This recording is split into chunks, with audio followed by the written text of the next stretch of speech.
Welcome friends, I am Mayank Rajesh and you are watching Info and Study friends. This is lecture number 40 in the ancient history segment and part 11 of the Vedic period. Actually, we are into the polity part of the Vedic period, and in the previous 3 videos we have already completed the Rig वैदिक polity. तो हमने पिछले 3 video में ऋग वैदिक polity को खत्म कर लिया था और हमने बताया था कि जैसे ही हम ऋग वैदिक पॉलिटी को खत्म करेंगे तो वैदिक पीरियड के पॉलिटी को खत्म करने के लिए हमारे लिए जरूरी होगा कि हम फिर लेटर वैदिक पीरियड का जो भी पॉलिटी है, जो भी राजनीतिक व्यवस्था है, उसको हम कंपेयर करते हुए पढ़ेंगे ऋग वैदिक पीरियड से। तो आइए हम क्लास शुरू करते हैं और कंपेयर करना शुरू करते हैं। तो देखिए, हमने जब आपको पढ़ाया था ऋग वैदिक पीरियड का जो पॉलिटी है, उस पॉलिटी में हमने 3 पॉइंट्स को हमने देखा था। पहले तो हमने पॉलिटिकल यूनिट्स को देखा था, राजनीतिक इकाइयों को देखा था। उसके बाद हमने ट्राइबल चीफ को देखा था, जो राजन, विशाखपति, एक्चुअली जो राजा है उस समय, एक्चुअल राजा नहीं है वो, कबीले का हेड है, ट्राइबल ग्रुप का हेड है। तो उसको हमने देखा था और पूरा डिटेल में देखा था कि उसके कौन कौन से ऑफिशियल्स हैं। तो इन सारी चीजों को, इन सारे पहलुओं पे हम आगे चर्चा करेंगे ऋग वैदिक पीरियड में कंपेयर करते हुए। और तीसरा पॉइंट जो ऋग वैदिक पीरियड का था वो था इंस्टीट्यूशन, संस्थाएं, जो पॉलिटिकल इंस्टीट्यूशंस थी, उनकी बातें हमने की थी। तो आइए हम एक एक पॉइंट को अभी हम कंपेयर करते हुए पढ़ेंगे, ताकि आपको लेटर वैदिक पीरियड यानी उत्तर वैदिक काल के राजनीतिक व्यवस्था में क्या क्या चेंजेज आया ऋग वैदिक पीरियड से, या हम कहें कि पूर्व वैदिक काल और उत्तर वैदिक काल, लेटर वैदिक पीरियड में पूर्व वैदिक काल से क्या चेंजेज आ गया।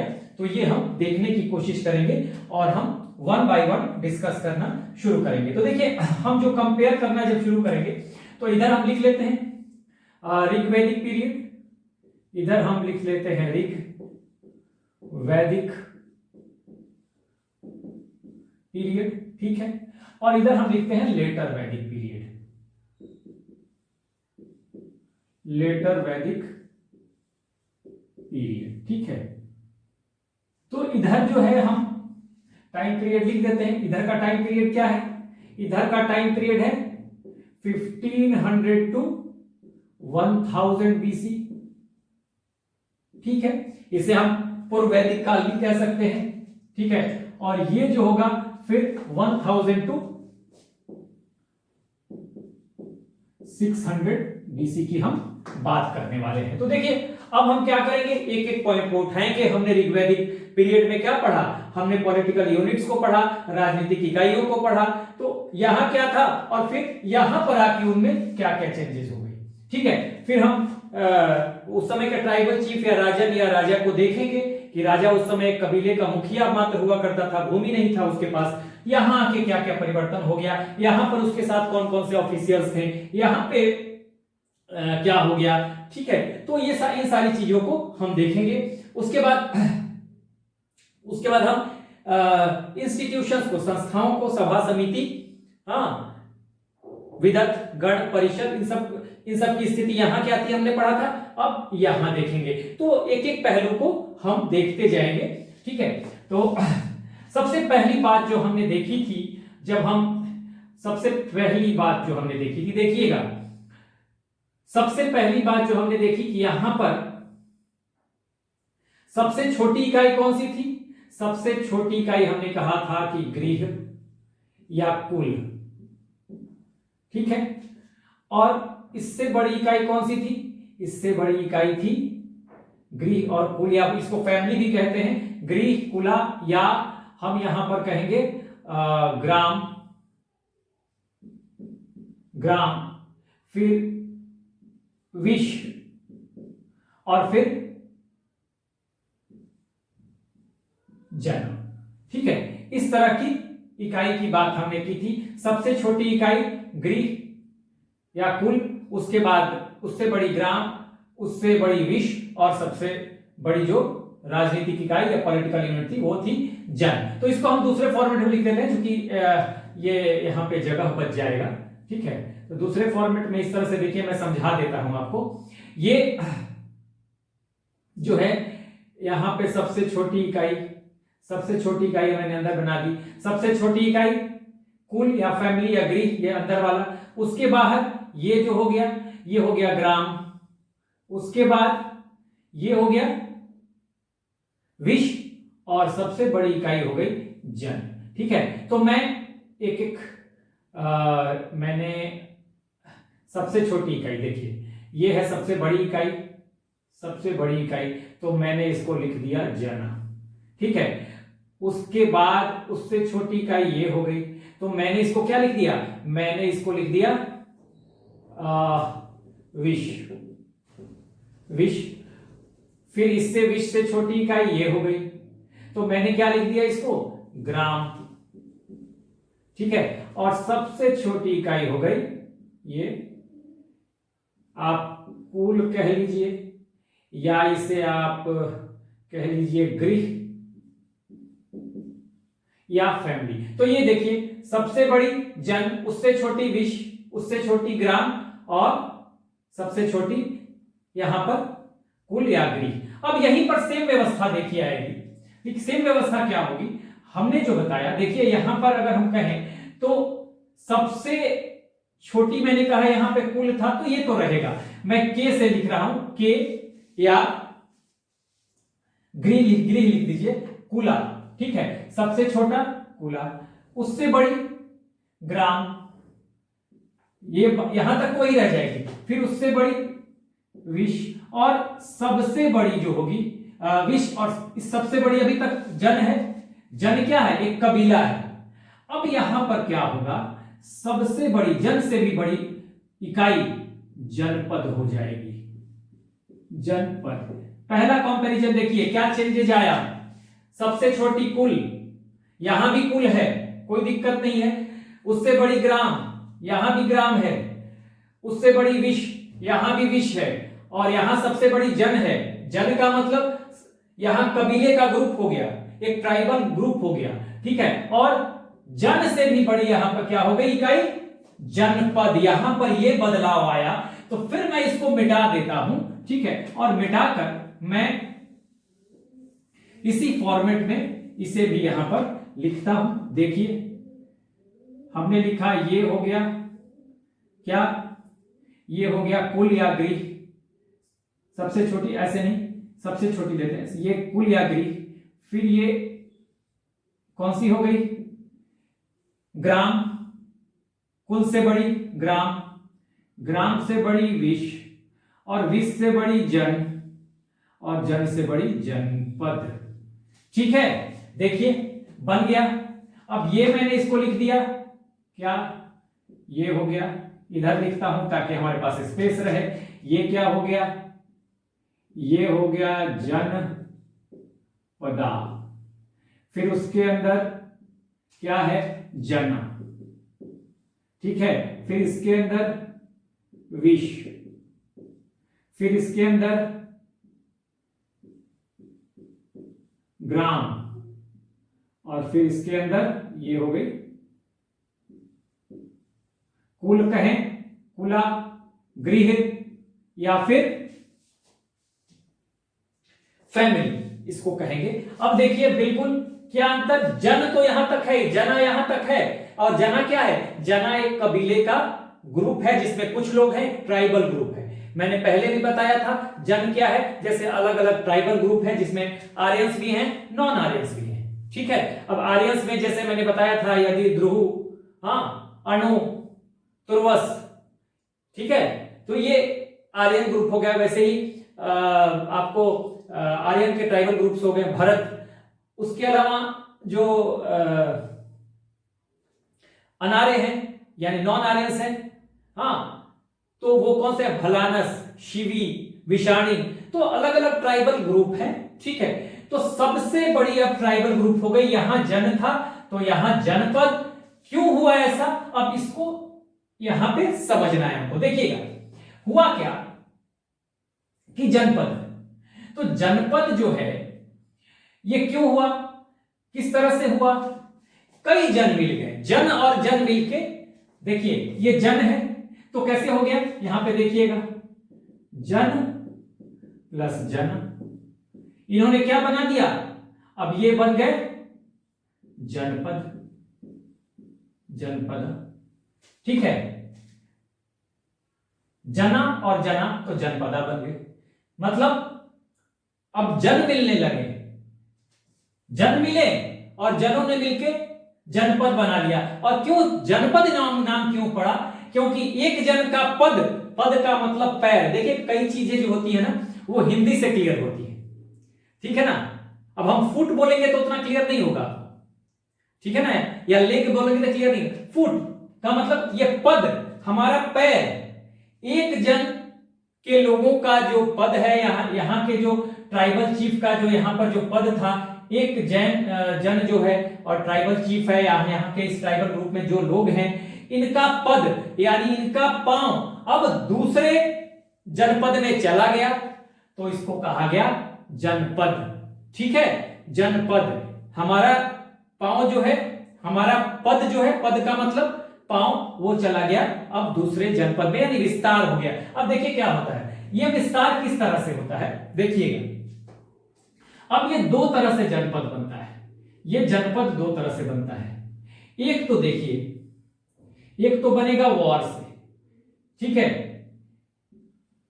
वॉर से, लड़ाई से, ठीक है, लड़ाई से क्षेत्र का विस्तार होगा। जनपद कैसे बनेगा, लड़ाई से। क्षेत्र का विस्तार कैसे होगा, बैटल होगा या वार होगा, युद्ध होगा, कैसे? मान लीजिए एक ये जनपद है, एक सॉरी ये एक जन है और दूसरा ये एक जन है, तो जन और जन को मिलना है, तो क्या होगा कि ये जन, थोड़ा और नजदीक बना देता हूं, ये जन हो गया, ये जन, इस जन ने इस जन पे अटैक कर दिया, ठीक है, और अटैक करके इसको जीत लिया। अब इसका यहां पे जो लोग हैं, इनके पद यानी कि पांव कहां पे चले गए, यहां तक चले गए, ठीक है, तो इनके पांव यहां तक चले गए, तो इसके बाद इसने जीता और फिर इसको इसने क्या किया, मिला लिया इसने। एक तो ये वार से हो गया, ठीक है। अब ये एक जनपद हो गया, इधर के लोगों के पांव अब इधर भी आने लगे, इधर के लोगों के पांव इधर भी आने लगे, तो एक ही तो ये वार से हो गया, ठीक है।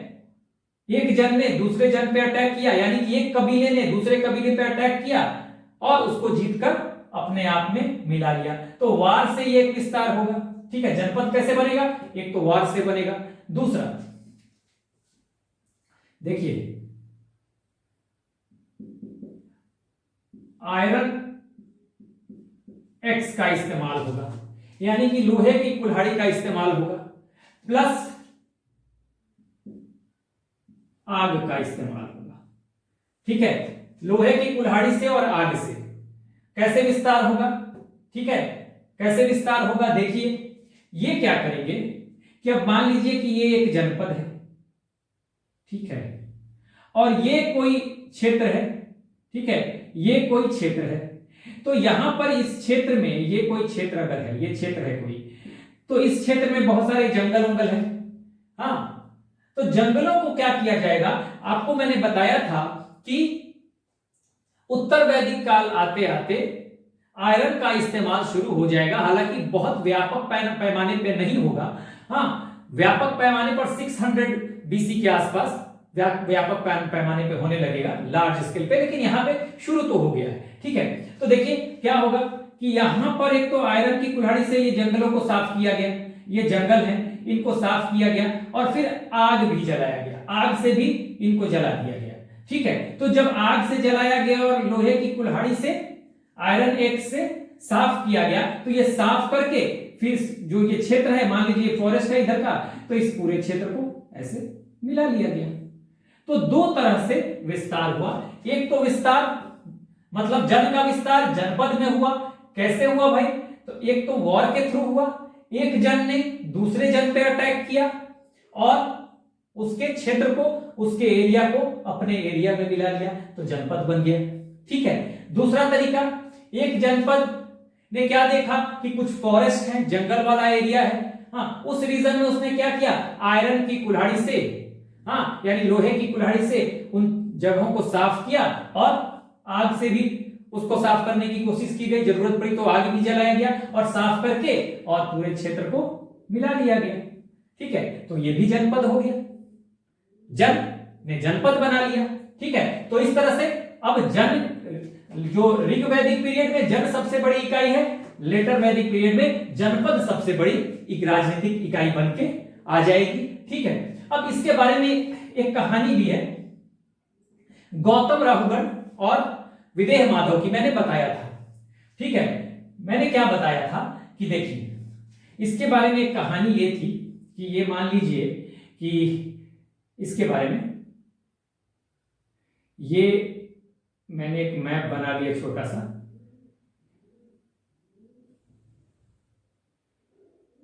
समझिएगा।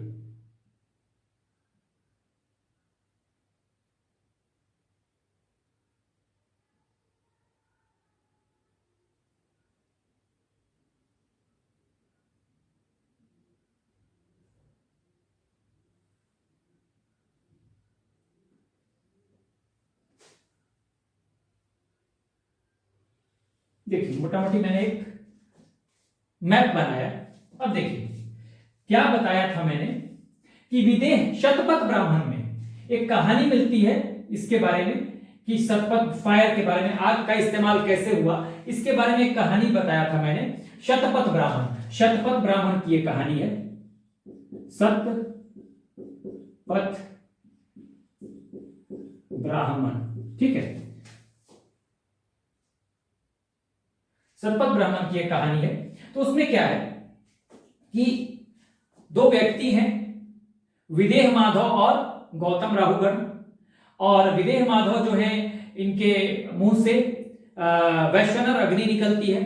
ठीक है, तो वैश्वान ये कहते हैं कि इन्होंने इच्छा की और इनके मुंह से वो आग निकली। वैश्वानर अग्नि का मतलब ये है कि वो फायर, वो आग जो सब कुछ जला दे, जो बुझती नहीं है और सब कुछ जला देती है। तो कहते हैं कि भाई ये सरस्वती नदी है, मैंने पहले भी बताया था सरस्वती नदी, आज सरस्वती नदी पहले राजस्थान में बहती थी, आज जो घग्घर नदी है, कहा जाता है कि सरस्वती उसी का एक स्वरूप है, मैं बार बार बताते रहता हूं। आज सरस्वती नदी नहीं है, विलुप्त हो गई है, डिसअपियर हो गई है, लेकिन कहते हैं कि राजस्थान में जो ये घग्घर नदी बहती है, हाँ वही सरस्वती का एक स्वरूप है। तो देखिए कहते हैं कि भाई यहां पर खड़े हैं विदेह माधव और गौतम राहुगण, और आग निकलती है विदेह माधव के मुख से, हाँ, और वो आग अब चलते चली जाती है आगे की तरफ, मैंने बताया था आगे की तरफ चलते चली जाती है,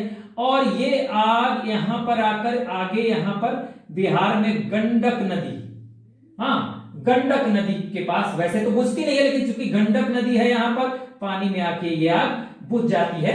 तो यहीं पे जो है लेटर वैदिक आर्यंस का विस्तार समाप्त हो जाता है। और ये चूंकि गंडक नदी है, इस गंडक नदी को, हाँ इस गंडक नदी को कहा गया गंडक नदी, और पहले उसको कहा जाता था इस नदी को साडीनारा, याद रखिएगा साडीनारा, साडीनारा, इस नदी को आ जाता है एग्जाम में कई बार। तो ये विदेह माधव और इनकी कहानी है कि ये गंडक नदी तक, ये आग से, इसी से रिलेटेड कहानी है कि आग से कैसे विस्तार हुआ।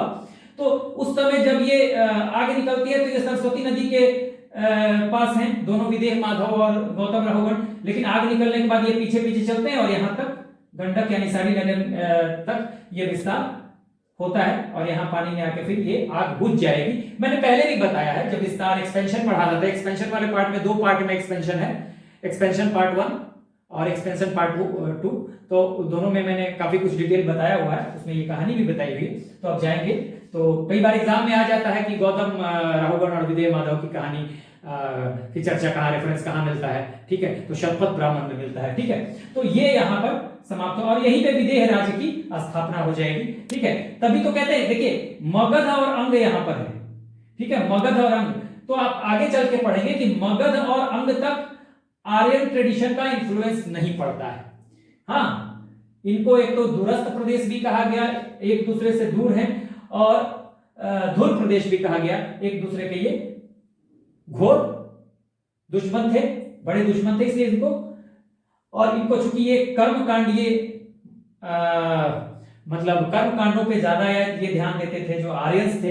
हाँ, ऋग वैदिक आर्यंस। वैदिक काल क्या है, लेटर वैदिक में जाके आपको कर्म कांड शुरू हो जाएंगे, सेक्रीफाइसेस, बलि, ये सब आगे अभी हम देखेंगे, तो वो शुरू हो जाता है। लेकिन कहते हैं कि चूंकि ये सुपरस्टिशन था, अंधविश्वास था, ब्राह्मणों ने ऐसा पाखंड किया था, तो मगध बाद में बहुत तरक्की करता है। इसका रीजन यही था कि कर्म कांडों का और वैदिक ट्रेडिशंस का असर मगध पर नहीं पड़ा था। मगध, आप 16 जनपद बनेंगे, आप आगे पढ़ेंगे तो 16 जनपदों में मगध एक बहुत ताकतवर जनपद के रूप में उभरेगा, ठीक है, बाद में। तो उसको आप देखेंगे कि मगध इसलिए उभर पाया, बहुत सारे फैक्टर्स थे। हाँ, उन फैक्टर में एक ये भी फैक्टर था कि इसमें यहाँ पर आधुनिकता थोड़ी ज्यादा थी, लोग सुपरस्टिशंस नहीं थे, और वैदिक ट्रेडिशंस जो कि सुपरस्टिशंस पे आधारित था, ब्राह्मणों ने ऐसा क्रिएट कर दिया था। हाँ, कि यज्ञ नहीं करेंगे तो ये हो जाएगा, वो हो जाएगा, 10 चीजें, तो यज्ञ करना है, सेक्रीफाइस करना है, क्योंकि ब्राह्मणों को दान मिलता था, ठीक है, बड़े बड़े गिफ्ट मिलते थे। तो इस वजह से इन पे असर नहीं है वैदिक ट्रेडिशंस का, इसलिए ये आधुनिक और मॉडर्न ख्यालों के ये लोग थे यहां पर, और इसलिए इन्होंने बाद में अपने आप को एक बहुत बड़े शक्ति के रूप में, एक बहुत बड़े पावर के रूप में ये इन्होंने अपने आप को उभारा, ठीक है। तो ये गौतम राहुगण और विदेह माधव की कहानी है। शतपथ ब्राह्मण में मैं लिख देता हूं यहां पर, शतपथ ब्राह्मण में मिलेगा।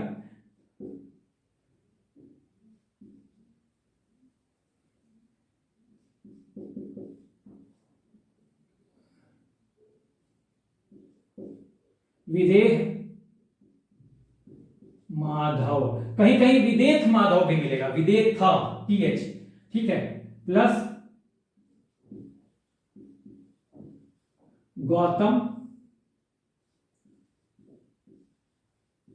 राहुगण, ये मैंने बोल दिया है, ठीक है, समझ में आ जाएगा। थोड़ा छोटा भी हो तो आप देख लीजिएगा, तो मैंने बड़ा लिखा हुआ है। तो ये कैसे जनपद बना, ये मैंने बताया, कैसे जन और जन मिलके जनपद बना दिए, ठीक है। तो अब देखिए, इसको मैं मिटाता हूं, फिर बताता हूं कि कैसे जन और जन मिलेंगे और कुछ महत्वपूर्ण जनपदों का निर्माण होगा, ठीक है। चलिए, तो अब देखते हैं इसको। देखिए, जनपद,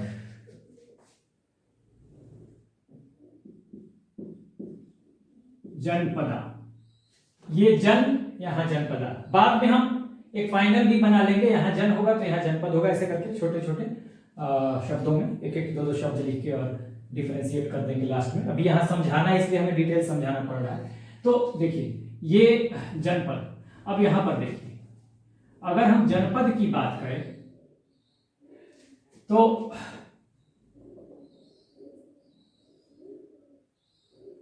देखिए, एक जनपद है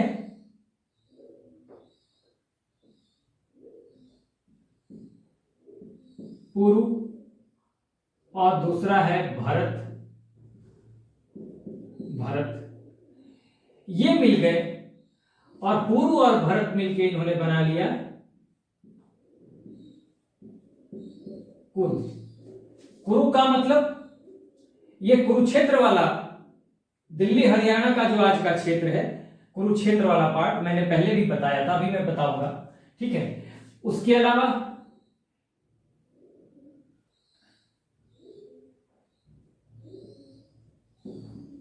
कीवी प्लस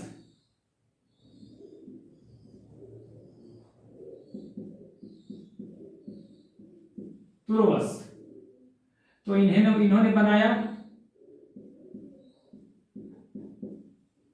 पांचाल, और तीसरा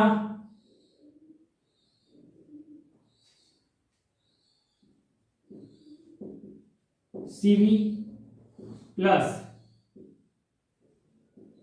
भलानस, इन्होंने बनाया के जनपद। देखिए कैसे बन गया, मैंने बताया था ना, जन और जन मिलेगा। पुरु एक ट्राइबल ग्रुप था, एक जन, भरत दूसरा जन, दोनों मिलके इन्होंने बनाया पुरु। कीवी एक जन, फिर दूसरा जन तुर्वस, दोनों ने मिलकर बनाया पांचाल, और शिवी और भलानस दोनों ने मिलकर बनाया केकई। अब देखिए ये दोनों मैं बता रहा हूं कि नॉन आर्यंस आर्यंस दोनों थे, ये आर्यंस हैं, ये आर्यंस के कबीले हैं, जबकि ये नॉन आर्यंस के कबीले हैं। भलारस पहले भी मैं बता चुका हूं, भलारस, शिवी, विषाणी, ये सब नॉन आर्यंस हैं। ठीक है, तो अब देखिए ये जो है कुरु, अभी का जो दिल्ली हरियाणा के आसपास का क्षेत्र, जो ब्रह्मावर्त क्षेत्र मैंने बताया था, देखिए एक बार फिर मैं बता दूं। ठीक है, मैं बार बार बताते रहता हूं ताकि दिक्कत ना हो आप लोगों को और बार बार रिपीटेशन होता रहे। तो ये देखिए, ये जो है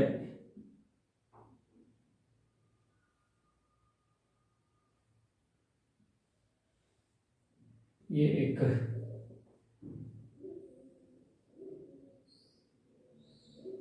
ये अगर हो गया एक मैप, तो मैंने बताया था कि ये जो है ये सप्त सिंधु वाला क्षेत्र है। ठीक है, ये सप्त सिंधु वाला क्षेत्र है।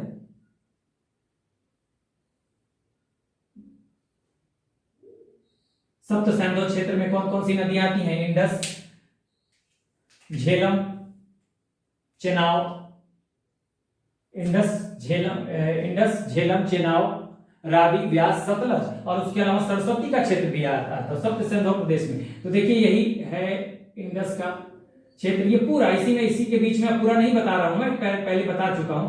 अब सारी नदियों को मैं नहीं बताऊंगा क्योंकि समय लग जाएगा। तो ये देखिए, और फिर सरस्वती का भी ये क्षेत्र ले लिया जाएगा। ये सरस्वती पहले था जहां घग्गर नदी बह रही है, तो ये पूरा सप्त सिंधु प्रदेश कहा जाता था, सप्त सिंधु प्रदेश। उसके बाद यहाँ नीचे आते ही यहाँ दिल्ली हरियाणा, हाँ, कुरुक्षेत्र ब्रह्मावर्त का क्षेत्र, इसको कहा जाता था ऋग्वैदिक पीरियड का सेंटर, हाँ, सेंटर ऑफ द ऋग्वैदिक पीरियड या पूर्व वैदिक पीरियड, हाँ, पूर्व वैदिक या ऋग्वैदिक काल का ये केंद्र, या पूर्व वैदिक या ऋग्वैदिक सभ्यता का केंद्र। वैसे ही जब आप आगे जाएंगे तो मध्य देश हो जाएगा उत्तर वैदिक काल का केंद्र, ध्यान रखिएगा। ठीक है, तो यही ब्रह्मावर्त जो क्षेत्र, इसी को कुरुक्षेत्र कहा जाता है। ठीक है, कुरुक्षेत्र, तो ये ध्यान रखना है आपको। तो कुरु, यहां उन्होंने दिल्ली और हरियाणा का क्षेत्र जो था आज का, तो ये कुरु बन गए यहां पर। तो कुरु के बारे में कुछ चीजें, इंपॉर्टेंट चीजें हैं, उसको भी जान लेते हैं, फिर हम यहां बात करेंगे। देखिए कुरु के बारे में कुछ बातें जो हैं तो ये समझिएगा, यहां मैं लिख देता हूं। कुरु के बारे में कहा गया, ठीक है, देखिएगा कि पहली बात कि यहां पर आपको कुरु में सबसे पहले तो यहां पे कभी अकाल नहीं आया, यानी कि फैमीन, फैमीन का मतलब अकाल,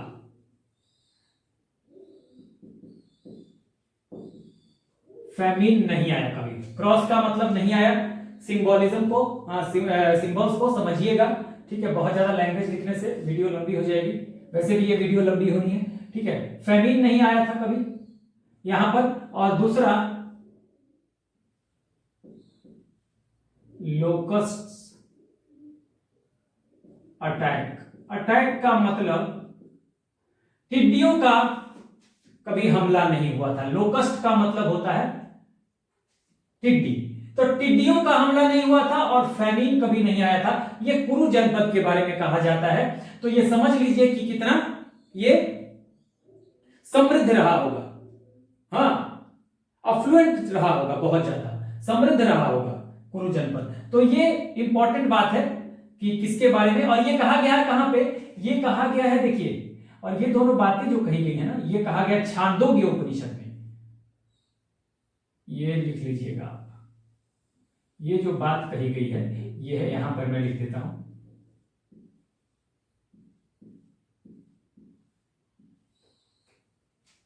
छांदोग्य उपनिषद है।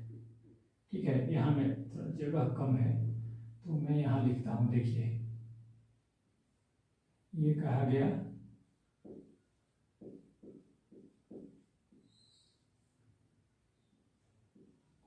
उपनिषद, ठीक है,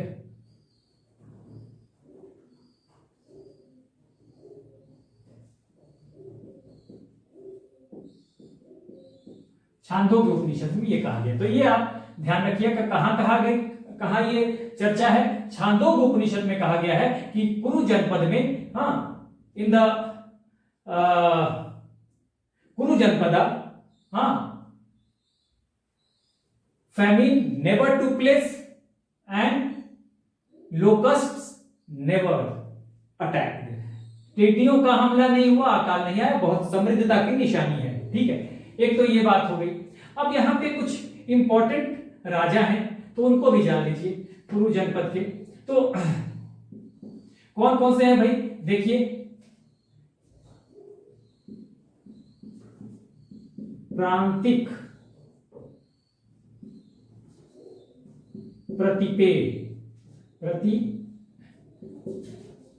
प्रतिपिया, ठीक है, प्रतिपिया, कहीं कहीं बहलिक प्रतिपिया भी आता है, तो इतना आपको नहीं समझना है, बस समझ लीजिए इसको थोड़ा सा। इसमें जो इंपॉर्टेंट है वो है राजा परीक्षित, ठीक है, परीक्षित, ठीक है, जन्मेजय,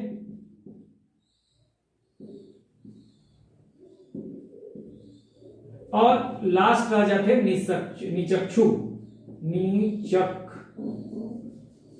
अब इनके बारे में कुछ इंपॉर्टेंट बातें हैं जो आपको जानना चाहिए, तो ये मैं लिख रहा हूं। देखिए, परीक्षित के बारे में,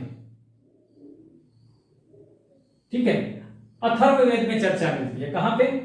अथर्ववेद में। परीक्षित के बारे में अथर्ववेद में।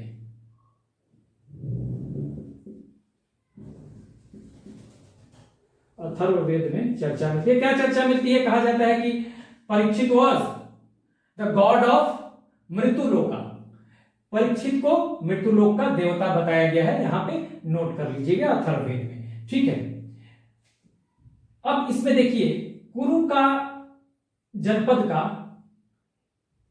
हाँ, इसकी जो इनिशियल राजधानी, प्रारंभिक कैपिटल जो थे, इनिशियल कैपिटल, तो इनिशियल कैपिटल आप यहां पे लिख सकते हैं। ये मैं मिटा रहा हूं, ये तो आप समझ ही गए, तो इसको मैं मिटा देता हूं, ठीक है। चलिए, यहां कुछ बताना होगा, बताना तो है नहीं, चलिए फिर बनाना होगा तो बना देंगे। तो ये आपको इनिशियल कैपिटल कुरु का, ये कुरु जनपद का जो इनिशियल कैपिटल, इनिशियल नहीं कहेंगे, फर्स्ट कैपिटल आप कह सकते हो, प्रारंभिक, फर्स्ट कैपिटल, प्रारंभिक हिंदी में कहिएगा, फर्स्ट कैपिटल, ठीक है, फर्स्ट कैपिटल। तो ये जो था, ये था असंधिवाद,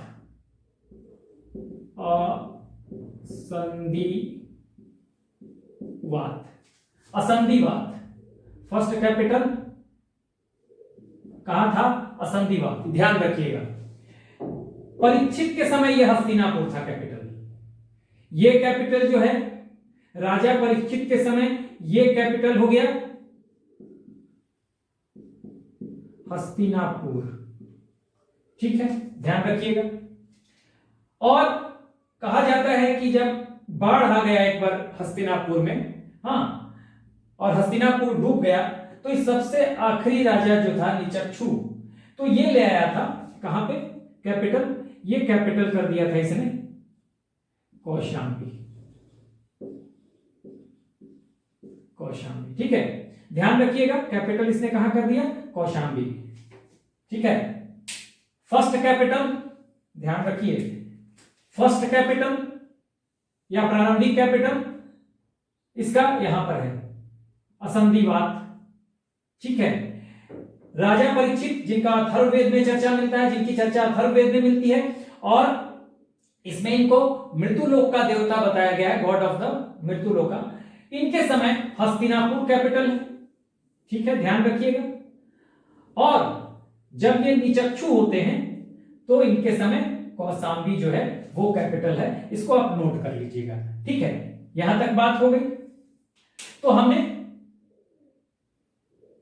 कुरु जनपद के बारे में, कुरु और भरत मिलकर बना रहे हैं कुरु, ठीक है, और ये सारी जानकारियां इनके बारे में आपको जो याद रखना है, इस परीक्षित के बारे में याद रखना है, हाँ, कैपिटल याद रखना है, किसके समय में कौन सा था? पहला तो याद रखना ही है असंधिवात, और उसके बाद परीक्षित के समय हस्तिनापुर। परीक्षित की चर्चा कहाँ मिलती है? अथर्ववेद में क्या कहा गया है?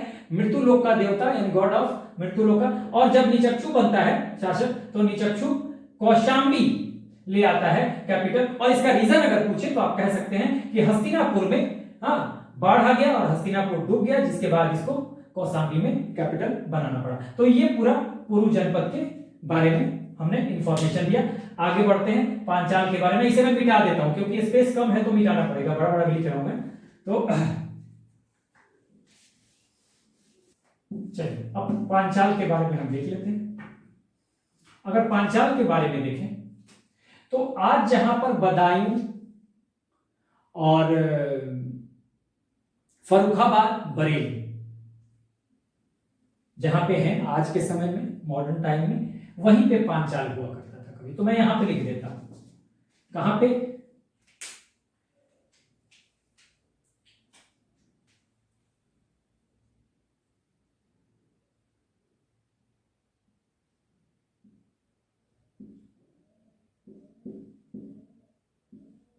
बदायूं, बदायूं लिखते हैं, ठीक है, और प्लस फर्रुखाबाद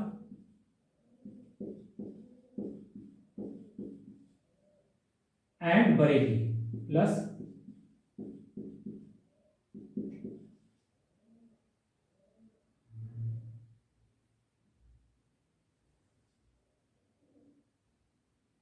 ठीक है बरेली, यहां पर होगा बरेली, ठीक है। तो ये आपको तीनों जगह जो है, ओ सॉरी,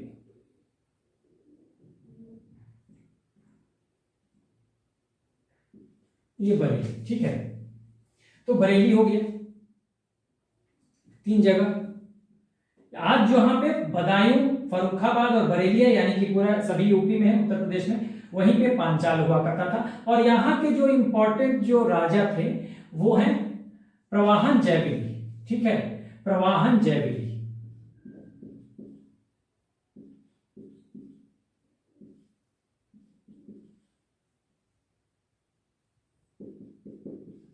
प्रवाहन जयविली, ध्यान रखिएगा, इंपॉर्टेंट बात।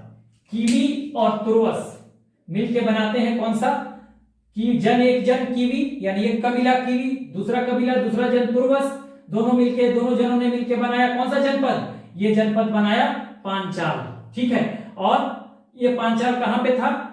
ये बदायूं, फर्रुखाबाद और बरेली आज का जहां पे है वहां पे है। एक तरह से कहा जाए तो सरस्वती रिवर अभी मैंने दिखाया, और सरस्वती के बाद आप चले आएंगे गंगा यमुना दो अब तक, तो वो उस जगह को आप देखेंगे तो वहां तक इनका विस्तार था, ठीक है।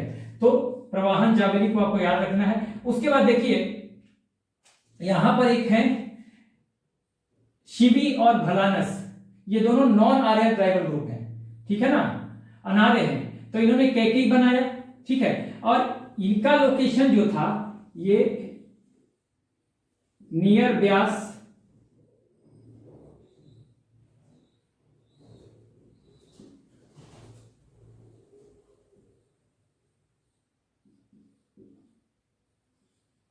ब्यास रिवर, ठीक है ना। वी से भी कई जगह लिखा हुआ मिलेगा, स्पेलिंग पे मत जाइएगा, नियर व्यास ही लिख देता हूं, व्यास रिवर। ये व्यास कभी कहा जाता था विपाशा प्राचीन काल में, ध्यान रखिएगा। सारे नदियों को आपको याद रखना है। इंडस को तो इंडस ही बोलते थे, सिंधु को सिंधु ही बोलते थे, इंडस का मतलब सिंधु।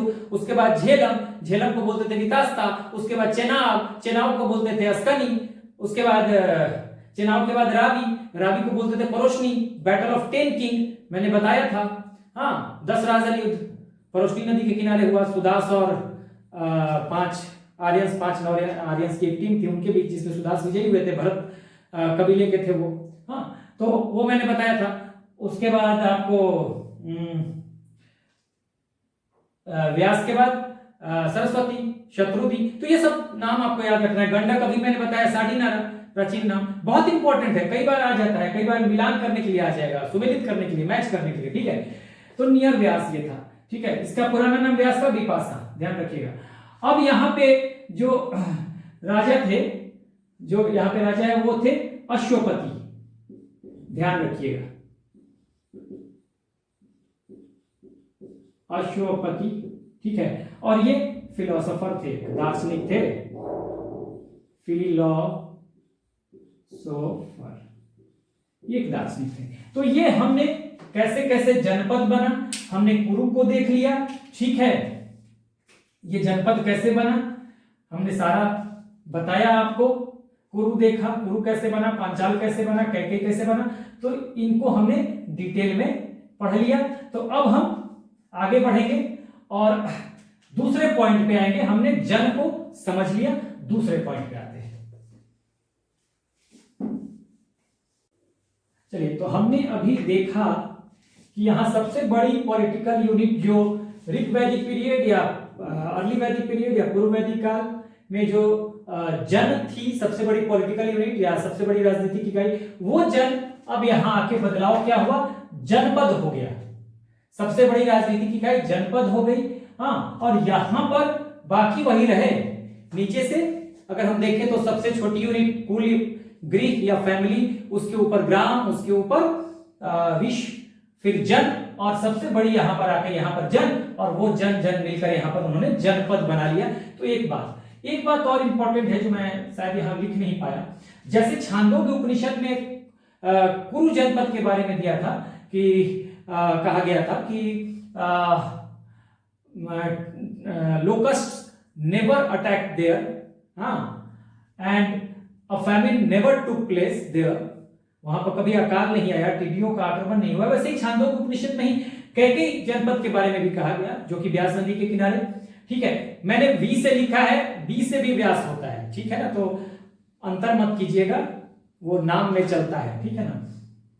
तो उसके बारे में कहा गया है छांदोग्य उपनिषद में कि ये कि वहां कभी चोरी नहीं हुई, क्लेम करता था ये जनपद कि कभी चोरी नहीं हुई, हाँ। कोई वहां पे करप्ट नहीं था, यानी व्यभिचारी लोग नहीं थे, सभी वहां पे लर्नेड लोग थे, सभी विद्वान थे, कोई अविद्वान नहीं था। तो ये इंपॉर्टेंट बात आप याद रखिएगा, लिख लीजिएगा, मैंने बता दिया, ठीक है। तो अब दूसरे पॉइंट पे आते हैं, और दूसरा पॉइंट क्या था, ट्राइबल चीफ यानी राजा के बारे में। तो यहां जो ट्राइबल चीफ है यानी जन का जो हेड है, अभी हमने जो जन पढ़ा, तो जन का जो हेड होगा, ठीक है, राजा कौन होगा यहां पे ट्राइबल चीफ होगा। और ये ट्राइबल चीफ क्या है भाई, ट्राइबल चीफ क्या है, ये है हेड ऑफ जना, कबीले का हेड है, हाँ, कबीले का मुखिया है, इसे हम राजन भी कहते हैं, लेकिन ये एक्चुअल राजा नहीं है, बताऊंगा मैं क्यों, ठीक है। राजन भी कह रहे हैं, इसे हम कई विषयों को मिलाकर, चूंकि जन बन रहा था, हाँ, जन के नीचे विष था, तो इसको विषामपति भी बोलते थे, विषामपति भी बोलते थे, ठीक है। तो ध्यान रखिएगा, मैंने पहले भी बताया है, हाँ, विषामपति। वैसे विष के हेड को बोलते थे विषपति, ग्राम के हेड को ग्रामीणी, ठीक है, तो विषामपति भी बोलते थे। उसके अलावा इसको और क्या बोलते थे, इसको हम गोपति भी बोलते थे। क्यों? क्योंकि यहां जो लड़ाइयां होंगी, ठीक है, यहां लैंड का मामला नहीं है, लैंड है नहीं इस ट्राइबल चीफ के पास। कुछ ये कबीले में या ट्राइबल ग्रुप में कुछ लोग हैं, उनका ये मुखिया है, उनका ये हेड है, he is the head of a tribal group, हाँ, he is the head of group of people, ठीक है। तो राजन तो कहा, जैसा रामशरण शर्मा ने राजन भी लिखा है, तो लेकिन ये एक्चुअल किंग नहीं है, क्योंकि इसके पास लैंड नहीं है, जमीन की लड़ाई नहीं है। यहां लड़ाई होती है किसके लिए, कैटल के लिए, पशुधन के लिए। तो यहां पे जो ट्राइबल चीफ का दो ही काम है, प्रोटेक्शन है, क्या है, प्रोटेक्शन है, दो चीजों का, इनको रक्षा करना है, प्रोटेक्शन, प्रोटेक्शन। तो प्रोटेक्शन किसको किसको देना है, एक प्रोटेक्शन देना है, देखिएगा, पीपल, लोगों को, जो इस जन में हैं, जो लोग इस जन में यानी जो इस कबीले के लोग हैं, मेंबर हैं, उनको प्रोटेक्शन देना है। और दूसरा कैटल, पशुधन, मवेशियों को, और मुख्यतः किसका, तो काउज। अगर हम देखें तो कैटल में जो काऊ है, यहां पे मैं ऑब्लिक में काऊ भी कर देता हूं, काऊ, पशुधन, काऊ। ज्यादातर लड़ाइयां काऊ को ही लेकर होती है, गाय को लेकर होती है, ठीक है। तो इसीलिए इसको गोपति भी कहा गया, भूपति नहीं कहा गया, भूपति यहां आके हो जाएगा, ठीक है। तो ये जो ट्राइबल चीफ है, इसका जो स्टेटस है यहां पर ये है। थोड़ा सा मैं इसे ऐसे कर दूं ताकि आपको क्लियर रहे, ठीक है। तो ये आपको ध्यान देना है। अब आगे इधर जब आएगा तो देखिए, अब इधर मैंने पहले ही बताया है, अब जो राजा होगा वो राजा पावरफुल हो जाएगा। यहां क्या है, हाँ, he didn't exercise unlimited power, हाँ, here he has no unlimited power to exercise, ठीक है। इसके पास अबाधित शक्तियां नहीं हैं, हाँ, इस पर अंकुश लगाया जाता है सभा और समिति के द्वारा, कुछ बंधने हैं इसकी, हाँ, ट्रेडिशंस के द्वारा, रीति रिवाजों के द्वारा बहुत सारे इस पर अंकुश हैं। और वैसे भी ये तो एक्चुअल राजा है नहीं, एक ग्रुप का मुखिया है, लैंड इसके पास नहीं है। यहां अब अभी मैंने बताया कि अब लड़ाई क्षेत्र विस्तार के लिए होगी यहां पर। तो जब क्षेत्र विस्तार के लिए होगी तो ये जो यहां पर जो किंग है, किंग का मेन मकसद अब क्या होगा, हाँ,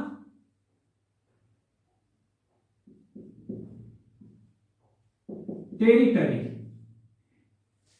अब किंग के पास टेरिटरी होगा और इसका मकसद भी होगा एक्सपेंशन। अब जो राजा है, हाँ, वो टेरिटरी के लिए लड़ेगा। तो जब टेरिटरी इसके पास होगा तो ये राजा क्या कहा जाएगा, टेरिटरी होने से ये राजा कहा जाएगा भूपति। लैंड आ गया, जमीन आ गया, भूमि आ गई, तब ये गोपति था यहां पर, ठीक है। यहां पर हो गया भूपति, ठीक है। ये पावरफुल हो गया बहुत ज्यादा, ठीक है। तो ये अंतर आया यहां पर, ठीक है। अब अंतर और क्या आएगा, देखिए, यहां लड़ाई अब होती है किसके लिए, लैंड के लिए, क्षेत्र का विस्तार करना है। तो राजा नेचुरली पावरफुल हो गया, ठीक है, ये भूपति हो गया, ठीक है। तो अब इसके पास इतनी बाधाएं नहीं रही, हाँ, ये अब पावरफुल होता जा रहा है, ठीक है ना। कबीलाई ढांचा टूट रहा है यहां पर, ठीक है ना, जो कबीलाई ढांचा है वो टूट रहा है यहां पे, ठीक है। अब यहां पे जो राजा है, देखिए कैसे ये अब इसका स्टेटस बढ़ना शुरू हो जाता है। अब देखिए यहां का राजा जो है, अब देखिए अपने आप को क्या कहता है, अगर पूरब का राजा है तो ये अपने आप को सम्राट कहता है, सम्राट कहता है। अगर पश्चिम का राजा है तो ये स्वराट कहता है। अगर उत्तर का राजा है तो ये कहता अपने आप को विराट, ठीक है। अगर दक्षिण का राजा है, साउथ का, तो ये अपने आप को कहता है भोज।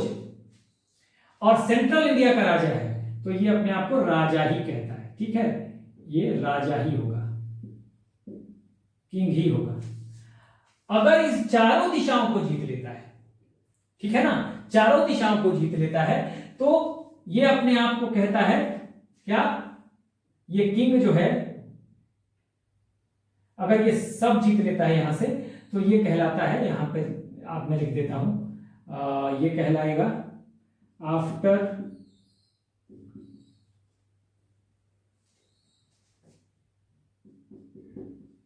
विक्ट्री ओवर ऑल डायरेक्शन, सभी दिशाओं में अगर इसको जीत मिलती है, all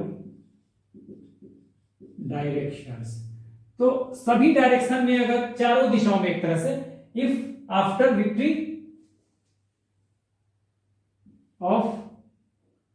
victory over all direction, चारों दिशाओं में जीत मिलती है, तो ये कहा जाएगा, फिर अपने आप को राजा कहता है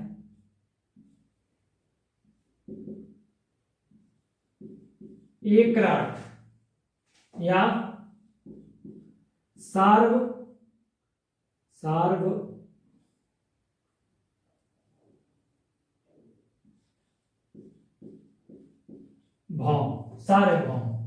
ठीक है, यानी कि नॉर्थ का राजा विराट है, साउथ का राजा भोज है, हाँ, ये ईस्ट का राजा सम्राट है, और यहां का राजा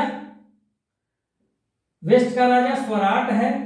अगर सेंट्रल इंडिया में है, मध्य देश में, तो ये राजा ही कहेगा अपने आप को। चारों दिशाओं में इसको अगर विक्ट्री मिलती है तो इसका अगर अधिकार हो जाता है तो ये अपने आप को कहता है एकराट या सार्वभौम। ठीक है, तो ये आपको ध्यान रखना है। अब इसमें देखिए, इसको याद कैसे करेंगे, एक शब्द मैं लिख देता हूं यहां पर, देखिए शब्द क्या है, हिंदी का शब्द मैं लिखता हूं, हाँ, थोड़ा बहुत ट्रिक भी आपको जानना चाहिए।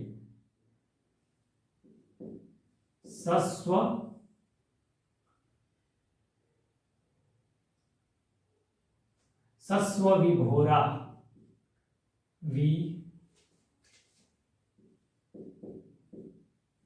भोरा। अब ध्यान रखिएगा, ठीक है ना, सस्व विभोरा मैंने बता दिया आपको, क्योंकि यहां पर मैं ऐसे बता देता, आप लिख लीजिएगा।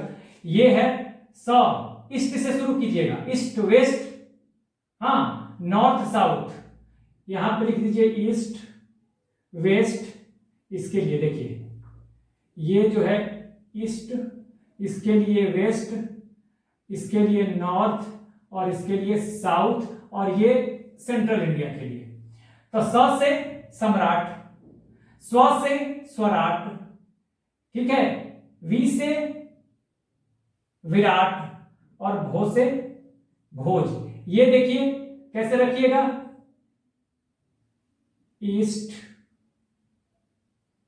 वेस्ट नॉर्थ साउथ और सेंट्रल इंडिया, ऐसे रखिएगा। ठीक है, तो देखिए हो जाएगा, यहां से क्या हो जाएगा, देखिए ये स्वराट हो जाएगा। ठीक है, वैसे ही नहीं, यहां से ये मैं लिख देता हूं, सम्राट हो जाएगा, ईस्ट का सम्राट, ये हो जाएगा, इससे सम्राट, इससे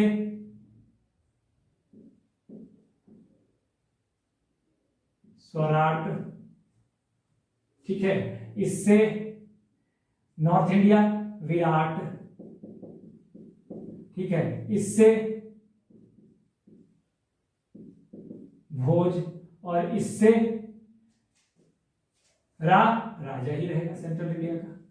तो देखिए सस्व विभोरा, सस्व विभोरा याद रखिए, तो इससे आपको ये डायरेक्शन याद रहेगा। और आपको मैं बताऊं कि राजा का स्टेटस कितना बढ़ गया, अब वो अलग अलग सेक्रीफाइसेस कराने लगा, हाँ, अलग अलग यज्ञ कराने लगा, यज्ञ कराने लगा, हाँ, अश्वमेध यज्ञ क्षेत्र विस्तार के लिए, ठीक है, वाजपेयी यज्ञ जिसमें राजा का जो रथ होता है सबसे आगे निकाल दिया जाता है, ठीक है, तो वो होता था। वैसे एक राजसूय यज्ञ था, तो बहुत सारे यज्ञ हैं, हाँ। तो राजाभिषेक के समय 17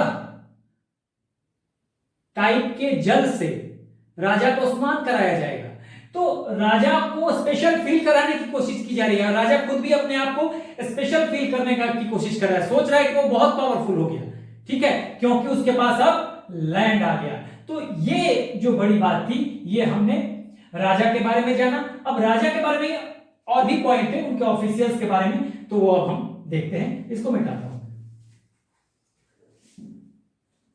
बाद में हम एक एक वर्ड में दोनों का डिफरेंस कर लेंगे, इधर जन उधर जनपद, इधर राजा, तो इधर गोपति है तो इधर भूपति हो गया, ऐसे करके लास्ट में डिफरेंस कर लेंगे छोटा सा।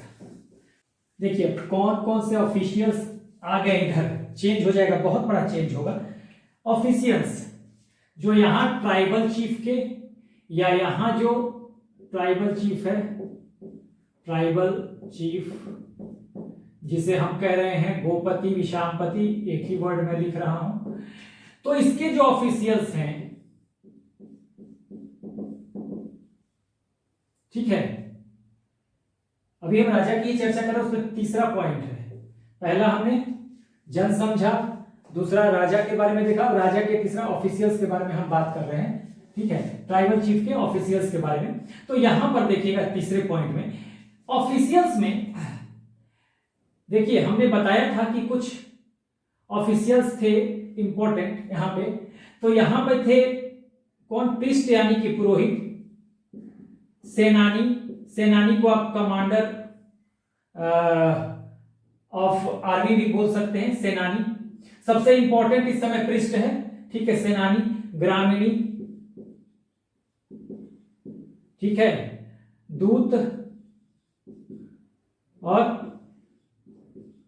रथकारा। कहीं कहीं आपको किताबों में विस्पति भी मिल जाएगा, लेकिन मुख्यतः ये 5 थे, ठीक है। और इधर आप देखेंगे तो कुछ और ऑफिशियल्स थे, जैसे अगर देखें तो पूरब, जिसे हम द्वारपाल गेटकीपर कह रहे थे, दुर्ग का पूरब, जो दुर्ग का ऑफिशियल है पूरब। उसके बाद स्पर्श जो स्पाई है, मैं पहले बता चुका हूं, ठीक है, गुप्तचर है ये, स्पर्श है। उसके अलावा उग्र, ये पुलिस है, ठीक है। उसके अच्छा, उग्र के बारे में एक चीज मैं बता दूं कि ये उग्र जो है आपको कहीं कहीं, मैं दोनों लिख देता हूं, ये जो है उग्र, या मैं लिख देता हूं उग्र, जीवा ग्रीवा। यहां पे जीवा ग्रीवा इसलिए मैं बता रहा हूं कि कई जगह पे आपको उग्र भी मिल जाएगा और कई जगह पे जीवा ग्रीवा भी मिल जाएगा। बताऊंगा। देखिए होता क्या है ना कि अलग अलग टेक्स्ट में चीजें लिखी हुई हैं, तो किसी राइटर ने जैसे उपनिषद में ये लिखा हुआ है उग्र पुलिस के बारे में, हाँ, तो हो सकता है वो उपनिषद ऋग्वेद का उपनिषद हो, तो वहां पे तो कई जगह पे आपको उग्र मिलेगा, कई जगह पे जीवा ग्रीवा भी मिलेगा, लेकिन ज्यादा सही हमेशा जीवा ग्रीवा। अगर दोनों ऑप्शन में हो तो आप जीवा ग्रीवा ऑप्शन दीजिएगा। हालांकि ये सब चीजें उतना आने वाला नहीं है, हो सकता है कि पीसीएस में आ जाए, यूपीएससी में तो वो सब चीजें आएंगी नहीं। ये दूत है, ये 5 यहाँ पे थे। इसके अलावा पूरब, स्पर्श, उग्र, जीवा ग्रीवा, ये था, ये पुलिस था। उसके अलावा एक और ऑफिसर थे, उभय या उपास्थि, ठीक है, जो इंडिविजुअल सर्विस में थे राजा के, ट्राइबल चीफ के। यहां पर ये मेन थे, मेन जो है ये महत्वपूर्ण ऑफिशियल्स है, ये मैंने बताया था। ये भी हैं, व्राजपति है, व्राजपति देखिए इंपॉर्टेंट है, इधर जो अदर में है वो व्राजपति, व्राजपति, ये हेड ऑफ द पास्चर, चारागाह का हेड है व्राजपति। ये मैं यहां पर डिटेल नहीं लिख रहा हूं, क्योंकि अब डिटेल लिखूंगा तो बहुत दिक्कत हो जाएगी, बहुत ज्यादा लंबा हो जाएगा। खाली बता दे रहा हूं क्योंकि पिछले वीडियो में मैंने बताया है सारा, तो वहां पे जाके देखिएगा, ऐसे मैंने बोल दिया, ठीक है। स्पर्श है, गुप्तचर है, उग्र या जीवा ग्रीवा जो है ये पुलिस को, हाँ, व्राजपति, व्राजपति जो है ये है आपको हेड ऑफ द पास्चर, चारागाह का ये हेड है, मुखिया है, हेड है। तो ये एक तरह से ये मेन ऑफिशियल्स हैं और ये कुछ और अन्य ऑफिशियल हैं जो कि इसकी सेवा में हैं, हाँ, राजा के साथ। अब यहां पर देखिए प्रिस्ट इंपॉर्टेंट है, सबसे इंपॉर्टेंट प्रिस्ट है। प्रिस्ट के बारे में मैंने बताया था, यही जस्टिस को देखेगा, एक परामर्शदाता है, एडवाइजर है किंग का, ये फ्रेंड भी है और ये जस्टिस में भी हेल्प करेगा और प्रे भी करेगा, हाँ, राजा के लिए, हाँ, ये प्रे भी करेगा for the victory of the king और the tribal chief in the battle, कि राजा जीते इसकी कामना भी करेगा युद्ध में, ठीक है। तो ये बातें यहां पर प्रिस्ट इंपॉर्टेंट है। यहां पर भी कुछ ऑफिशियल्स आएंगे, लेकिन अब परिवर्तन क्या होगा, यहां पे 12 ऑफिशियल्स हैं जिन्हें कहा जाता है रत्नीन, रत्नीन, या आप ज्वेल्स भी कह सकते हैं। ये 12 ऑफिशियल्स, ये परिवर्तन हो रहा है यहां से। अब ये 12 ऑफिशियल्स हैं जिन्हें रत्नीन कहा जा रहा है। ये जो मेन ऑफिशियल्स हैं इनसे अगर तुलना करें तो ये 12 ऑफिशियल्स है जिन्हें रत्निन कहा जा रहा है। और ऐसा इसलिए कहा जा रहा है कि देखिए ये कानों में रत्न पहनते थे, समझ लीजिए, कानों में रत्न पहनते थे, लिख लीजिएगा इसको, इसलिए रत्निन कहे जा रहे हैं। ठीक है, देखिए ये रत्निन कहे जा रहे हैं। ठीक है, अब कौन कौन से ऑफिशियल्स हैं इनको मैं लिख देता हूं। अब देखिए यहां पर पृष्ठ यानी पुरोहित जो है वो सबसे इंपॉर्टेंट है। ठीक है, क्यों? क्योंकि इसलिए इंपॉर्टेंट है कि राजा का मित्र भी है, युद्ध की में जीत की कामना भी करता है, पृष्ठ का काम यहां भी यही रहेगा। लेकिन यहां जो है कमांडर ऑफ आर्मी यानी सेनानी, इसको कमांडर ऑफ आर्मी भी कहते हैं, सेनानी, ये हो जाएगा सबसे इंपॉर्टेंट। क्यों? क्योंकि अब लैंड आ रहा है, अब जो किंग है, हाँ, he is involve into the battles, the Wars. अब यहां पे क्षेत्र विस्तार उसको करना है, तो सेना की जरूरत पड़ेगी। भले ही यहां भी स्टैंडिंग आर्मी नहीं है, अभी तक यहां भी नहीं था, यहां भी नहीं है। ये देखिए निरंतरता में देखिएगा, निरंतरता क्या रही है, यहां भी स्टैंडिंग आर्मी नहीं है, यहां भी नहीं है, लेकिन यहां पे क्या होगा, यहां पर चूंकि लगातार क्षेत्र का विस्तार करना है, जरूरत पड़ने पर आर्मी बनानी है, इसलिए यहां, और चूंकि लगातार युद्ध करना है तो हमेशा युद्ध खत्म होता होगा, फिर थोड़ा देर रेस्ट मिलता होगा, फिर हो सकता है फिर आर्मी बुला ली गई। स्टैंडिंग नहीं है, उसको सैलरी नहीं देना है परमानेंट, लेकिन लड़ाई हमेशा हो रही है, इसलिए सेनानी या कमांडर ऑफ द आर्मी जो है ये प्रमुख हो गया, ये चेंजेज आ गया। पहले नंबर पर यहां पृष्ठ था, यहां पहले नंबर पर सेनानी आ गया, दूसरे नंबर पर अब पृष्ठ आ जाएगा, काम इसका वही रहेगा, पुरोहित आ जाएगा। ठीक है, उसके बाद तीसरा, पहले तीसरा महिषी, महिषी, चौथा युवराज, सबका मैं बताऊंगा, युवराज, उसके बाद पांचवा सुत या सूता। देखिए सेनानी पृष्ठ का काम समझ गए। महिषी ये चीफ क्वीन है, मेन क्वीन, पट रानी, जिसको राजा की कई रानियां होती थी, तो जो मेन क्वीन है, हाँ, उनको जो पट रानी जिसको बोलते थे, तो वही महिषी है, ध्यान रखिएगा। युवराज जो कि अगला राजा होगा, प्रिंस कह लीजिए, युवराज कह लीजिए। ये सुत ये सारथी है, ये मैं लिख देता हूं, यानी क्या है, चैरियट ड्राइवर है या चैरियटर है, तो आप लिख सकते हैं यहां पर सूता, यानी कि ये लिख सकते हैं। ठीक है, उसके बाद रथकार, रथकार जो है रथ बनाता है, लेकिन अभी यहां पर मैं एक और वो लिख रहा हूं, हाँ वो लिख रहा हूं मैं, छत्री होता है, मैं हिंदी में लिख देता हूं, ये मैं ऑब्लिक करके लिखता हूं, रथकार, और ये एक नहीं है, ध्यान दीजिएगा, लेकिन मुझे यहां लिखना पड़ रहा है, क्यों लिखना पड़ रहा है मैं बताऊंगा। ठीक है, ये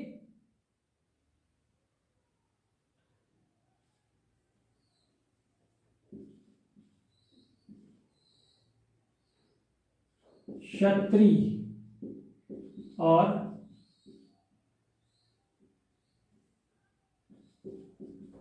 प्रतिहार। ठीक है, रथकार, क्षत्रिय और प्रतिहार, ये गेट कीपर है, द्वारपाल कहीं कहा जाएगा, कहीं इसको कहा जाएगा कि प्रबंधक है, मैनेजर है।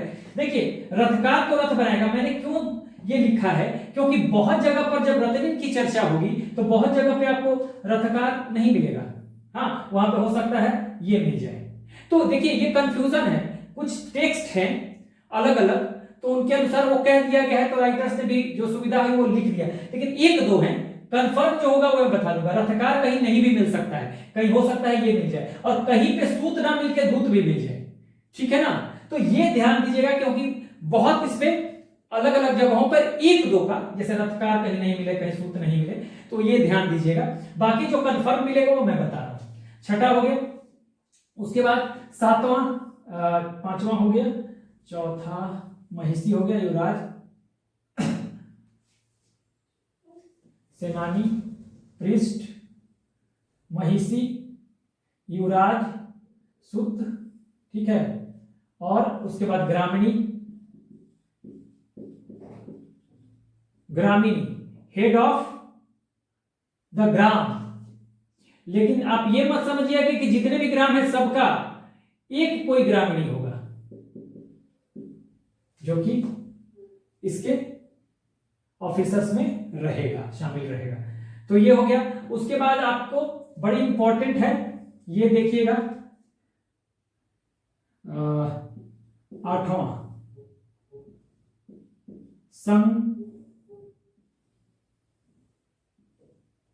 संग्रहित्री,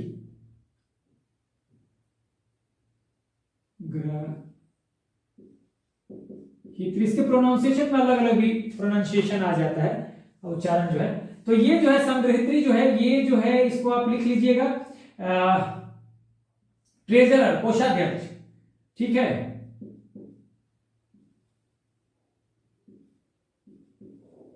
ट्रेजरर, कोषाध्यक्ष, बाकी इसको समझ रहे हैं इसलिए मैंने नहीं लिखा। 9 में आप लिख सकते हैं भागदुगा,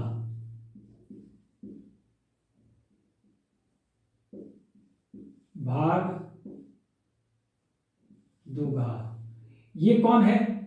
ये टैक्स कलेक्टर कह लीजिए या रेवेन्यू कलेक्टर कह लीजिए, जो कर संग्रह करेगा। रेवेन्यू कलेक्टर कहिए या टैक्स कलेक्टर कहिए इसको, ठीक है। 10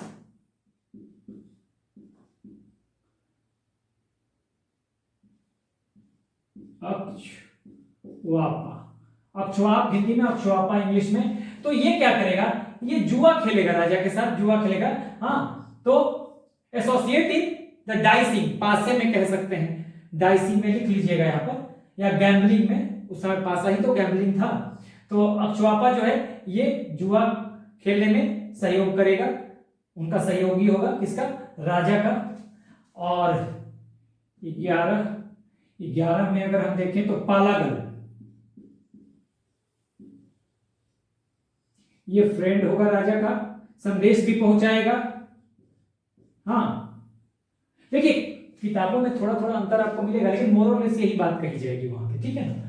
पालागल फ्रेंड होगा, ठीक है। और गोवी कर्तन, ठीक है, ये क्या करेगा? राजा के साथ शिकार करेगा, गोवी कर्तन। 12 गोवी कर्तन, स्पेलिंग फिर आप देखिएगा अंतर आ सकता है, गोवी कर्तन, ठीक है।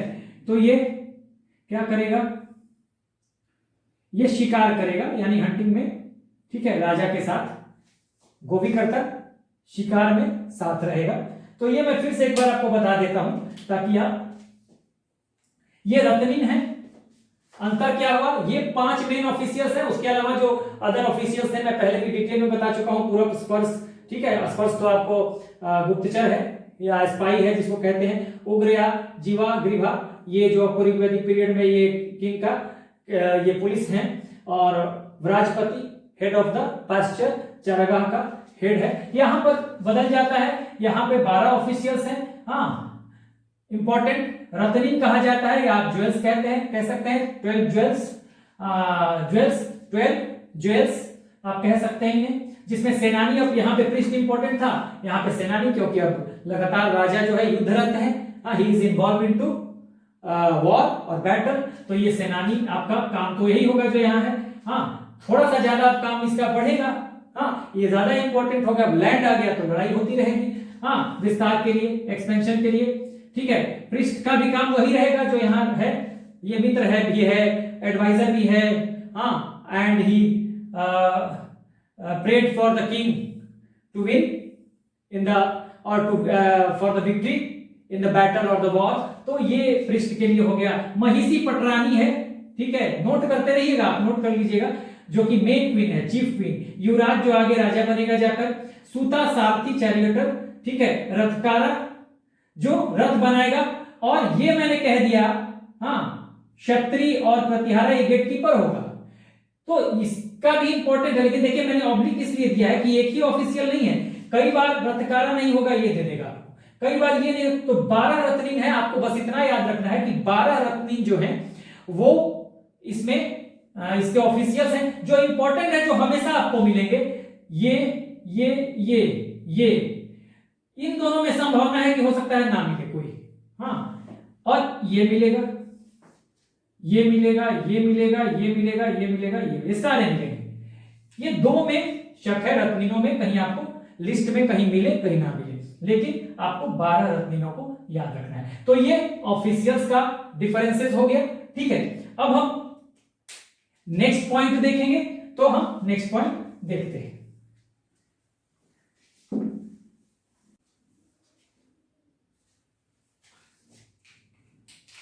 चलिए, यहीं पे हम चौथा पॉइंट जो है वो देखते हैं, छोटा सा है ये।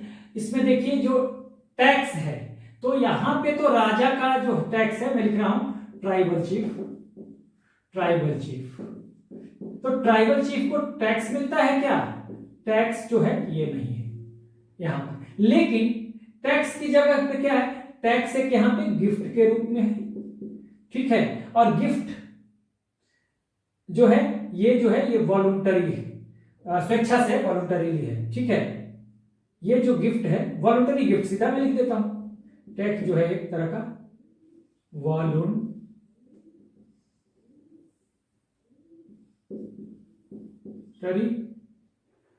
गिफ्ट है। क्यों वॉलंटरी गिफ्ट है? मैंने बताया था, क्योंकि वो एक कबीले का राजा है, यहाँ का ट्राइबल चीफ कहे, राजन कहे, विषामपति कहे, गोपति कहे, काम तो इसका यही है, बस कबीले में जो लोग हैं उनकी रक्षा करना है, उनको प्रोटेक्शन देना है। और कैटल पशुधन यहाँ कहे कि मेनली गायों की रक्षा करनी है। बहुत सारे जो लड़ाई हुए ऋग्वैदिक पीरियड में, तो इसमें कहा जाता है कि ऑल द बैटल्स और most of the battles were fought for the sake of the cows और कैटल्स। तो ये ध्यान रखिएगा। तो ये वॉलंटरी गिफ्ट है एक तरह का, हाँ, स्वेच्छा से उपहार दिया गया। टैक्स नाम की कोई चीज नहीं है, जबरदस्ती नहीं देना है। मैंने बताया था कि जब लड़ाई होगी, तो लड़ाई जब होती है तो होता क्या है कि जो लूट का माल मिला जिसे लोमन कहते हैं, ठीक है, और लोमन का डिवीजन होगा कहां पे? मैंने बताया था कि जब बैटल होगा, वॉर होगा, तो वॉर में जो लोमन मिलेगा, लोमन मतलब लूट का माल, हाँ, ये डिवाइड होगा लोमन। इसका डिवीजन कहां होगा? इसका डिवीजन होगा कहां पे? ये डिवाइड होगा समिति में। अभी हम पढ़ेंगे समिति के बारे में। ये डिवाइड होगा वहां पर, और कहा जाता है कि चूंकि ये कबीले का, ये तो प्रोटेक्शन दे रहा है, लैंड तो है नहीं इसके पास, ट्राइबल चीफ के पास, तो जिसने लड़ाई में जो भी कंट्रीब्यूशन किया, तो according to one's contribution, one will get one share.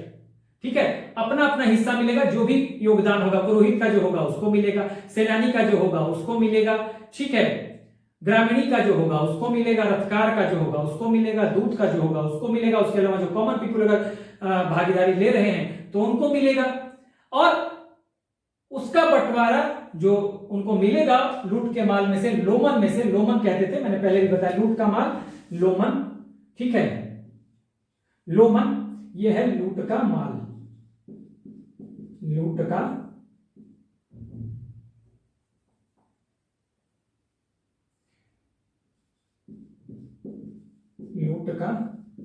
माल। तो ये लूट का माल जो है यहां पे डिवाइड होगा समिति में, और फिर अगर समिति में डिवाइड होने के बाद जो लोगों को मिला, जो हिस्सा मिला, उसमें से अगर मन करेगा तो दे सकता है राजा को कि आपने हमारी रक्षा की है तो इसके बदले ये कुछ रखिए। ठीक है, तो ये यहां पर एक तरह से उपहार है, स्वेच्छा से, वॉलंटरी गिफ्ट है। लोग स्वेच्छा से दे रहे हैं, मन करे तो दे। और इस गिफ्ट को क्या कहते हैं? इसको कहते हैं, ये जो टैक्स है या वॉलंटरी गिफ्ट है, इसको कहा जाता है बलि। लेकिन अब यहां लैंड आ गया, गोपति से भूपति हो गया राजा। ठीक है, अब गोपति से भूपति जब हो गया तो टैक्स भी रेगुलर टैक्स अब हो गया, रेगुलर टैक्स। ठीक है, रेगुलर टैक्स हो गया, और रेगुलर टैक्स कितना होगा? 1/6 ऑफ द इनकम। अब इनकम वो उपज के रूप में हो, जैसे भी हो, या और 16th पार्ट, या 16वां भाग, इसको हम कहते थे भाग, या ये रेगुलर टैक्स क्या कहा जाता है, ये रेगुलर टैक्स कहा जाएगा भाग या शुल्क। ये आप ध्यान रखिए, ठीक है, समझ गए क्या बताया मैंने, बहुत इंपॉर्टेंट। यहां ट्राइबल चीफ है, लैंड नहीं है इसके पास, हाँ जबरदस्ती नहीं है, जो लूट के माल में से लोगों को उनके कंट्रीब्यूशन के अनुसार मिला, उसमें से अगर बंद किया तो लोगों ने बलि के रूप में एक गिफ्ट दे दिया, जिसको बलि कहते थे, तो इसी को टैक्स कहा गया। टैक्स ना भी कहा, लेकिन टैक्स अगर है कि क्या टैक्स था, नहीं था। टैक्स तो बिल्कुल इंपोज किया जाता है, टैक्सेशन जो होता है किसी भी अगर मैशिनरी में इंपोज किया जाता है, तो इंपोज नहीं है यहाँ पर, हाँ इंपोज नहीं किया गया, इंपोज टैक्स नहीं है, तो टैक्स कैसे उपहार हो गया, स्वेच्छा से दे रहा है, यहाँ इंपोज हो गया, तो अब ये टैक्स हो गया, रेगुलर नियमन हो गया इसका, हाँ नियमित टैक्स हो गया। और टैक्स भाग और शुल्क के रूप में लिया जा रहा है, ये क्या होता है, इसको भाग कहा जाता है या शुल्क कहा जाता है, तो 1/6 ऑफ द इनकम या 16th part of the income, 16वां भाग, ठीक है, तो ये आप देख लीजिए, ठीक है। तो अब हम आखिरी पॉइंट पे आ रहे हैं, किस पे, इंस्टीट्यूशंस पे। तो चलिए इंस्टीट्यूशंस को देखते हैं, मेरे ख्याल से आपने देख लिया होगा, नोट कर लीजिए, ठीक। चलिए तो अगला पॉइंट हम देखते हैं, और ये पॉइंट है, पहला हमने देखा जन किंग ऑफिशियल्स टैक्स, जन किंग ऑफिशियल्स और टैक्स, चौथा, ये पांचवा पॉइंट हमारा हो गया। तो पांचवा में भी जो है ये है आपको इंस्टीट्यूशन, ऋग्वैदिक कालीन यानी पूर्व वैदिक काल की राजनीतिक संस्थाएं, पॉलिटिकल इंस्टीट्यूशंस, और उत्तर वैदिक काल यानी कि लेटर वैदिक पीरियड की राजनीतिक संस्थाएं या इंस्टीट्यूशन। तो हम पॉलिटिकल इंस्टीट्यूशंस की बात कर रहे हैं, ठीक है, पॉलिटिकल इंस्टीट्यूशंस की बात कर रहे हैं। तो देखिए जब पॉलिटिकल इंस्टीट्यूशन की बात कर रहे हैं, तो देखिए यहां कौन कौन सा था, सभा, यहां पे थी समिति, ये करा चुका हूं ऑलरेडी, हमारा पूरा वीडियो है, विदत, ठीक है, गणा और परिषद। अब देखिए मैंने बता दिया था, ये बहुत पावरफुल है सभा, ठीक है। सभा क्या है, सभा आज के मॉडर्न राज्यसभा की तरह है, मैंने बताया था उसमें, आप देखेंगे ये श्रेष्ठ जनों की, एलिट लोगों की ये संस्था है, राजनीति की इकाई है। यहाँ की जो महिला सदस्य हैं उनको सभापति कहा गया, हाँ जो गेट कीपर है, हाँ सभाचार कहा गया, जो मेल सदस्य हैं, पुरुष सदस्य उनको कहा गया सभ्य, ये मैंने बता दिया था, ठीक है। और 8 बार 8 times it has been referred in the Rig Veda, this is 8 times, this is 9 times and Vidat is 122 times। 8 बार ऋग्वेद में चर्चा है, 9 बार समिति की चर्चा है, 122 बार विदत की चर्चा है। विदत क्या है, सबसे प्राचीनतम यानी कि ओल्डेस्ट इंस्टीट्यूशन है, ठीक है। इन दोनों के बारे में कोई खास जानकारी नहीं है। अब देखिए सभा के बारे में मैंने कहा कि यहाँ पे क्या होता था, ये बेसिकली इसका काम क्या होता था, सभा का ये जस्टिस से रिलेटेड काम करती थी, ठीक है। समिति में ही आपका लोमन यानी लूट के माल का बंटवारा होगा, और यहीं पे जो ट्राइबल चीफ होगा या किंग होगा उसका चुनाव समिति के द्वारा भी ही होगा, ठीक है। समिति उस समय बहुत पावरफुल है क्योंकि ये कॉमन लोगों की संख्या है, कॉमन लोगों की संस्था है, हाँ this is the institution of common people. ये जो है ये श्रेष्ठ जनों की यानी कि एलिट्स की है। तो ये राज्यसभा की तरह काम करती थी, आज के राज्यसभा की तरह, और ये हम काम करती थी आज के लोकसभा की तरह, यानी ये आज के उच्च सदन की तरह और ये आज के निम्न सदन की तरह। आपको पता है ना कि निम्न सदन, हमारे यहाँ लोकसभा निम्न सदन कहते हैं और निम्न सदन ज्यादा पावरफुल है, तो इसका पावर ज्यादा था। ठीक है, यहीं पे किंग का चुनाव होगा, यहीं पे अभी मैंने बताया कि लोमन का बंटवारा भी होगा, जिसके बाद लोग स्वेच्छा से चाहेंगे तो बलि के रूप में गिफ्ट देंगे, नहीं तो नहीं देंगे। वही एक टैक्सेशन का सिस्टम था, रेगुलर टैक्सेशन तो था नहीं, तो उसको टैक्सेशन कहेंगे नहीं। ठीक है, विदथ में मैंने बताया कि 122 बार ये आपको ऋग्वेद में इसकी चर्चा है और सबसे पुराना है। बाकी सारा डिटेल में पूरा वीडियो करा चुका हूं। अब जो है यहां सिर्फ, यहां जब होगा तो यहां पे आपको पॉलिटिकल इंस्टीट्यूशन में सिर्फ बच जाएंगे सभा और समिति। यहां सभा और समिति, बाकी ये जो है यहां पे विदथ नहीं रहेगा, गण नहीं रहेगा और परिषद नहीं रहेगा, यही दो बच जाएंगे यहां पर। और उसमें भी ये प्रभावहीन होने लगेंगे। हाँ, क्यों प्रभावहीन होने लगेंगे? क्योंकि अब कबीलाई ढांचा जो है वो टूट रहा है। ठीक है ना, यहां सब थोड़ा सभा थोड़ा ज्यादा इससे मजबूत होगी, बावजूद यहां की तरह मजबूत ना सभा रहेगी ना समिति रहेगी। एक चीज और होगा, यहां महिलाएं सदस्य हैं, यहां महिलाएं अब नहीं रहेंगी सभा की सदस्य के रूप में, सभा के मेंबर के रूप में, तो यहां अब महिलाओं का एंट्री बंद हो जाएगा। तो अब ये प्रभावहीन होने लगेगा, क्योंकि अब तो क्षेत्र विस्तार हो रहा है। किंग जो है यहां पर गोपति था, यहां पर भूपति हो गया, अब ये क्षेत्र विस्तार करेगा, तो कबीलाई ढांचा जो है टूट रहा है। जन एक कबीला था और बड़ा हो रहा है, उसका क्षेत्र विस्तार हो रहा है और वो जनपद बनता जा रहा है। हाँ, जन एक ट्राइबल ग्रुप है, वो जनपद बनता जा रहा है, तो अब कबीलाई ढांचा कमजोर हो रहा है। और कबीलाई ढांचा कमजोर होने के साथ साथ सभा और समिति भी कमजोर हो रही है, बाकी ये तो है ही नहीं। तो ये पूरा का पूरा हमने कंपैरिजन कर लिया। बस एक एक वर्ड में हम यहां पे अंतर लिख देते हैं, ताकि आप एक वर्ड से ही डिफरेंस कर सकें। ठीक है, तो हम अब उसको कर लेते हैं ताकि दिक्कत ना हो आपको। बस 2 मिनट में वो हम काम कर लेंगे अपना। ठीक है, देखिए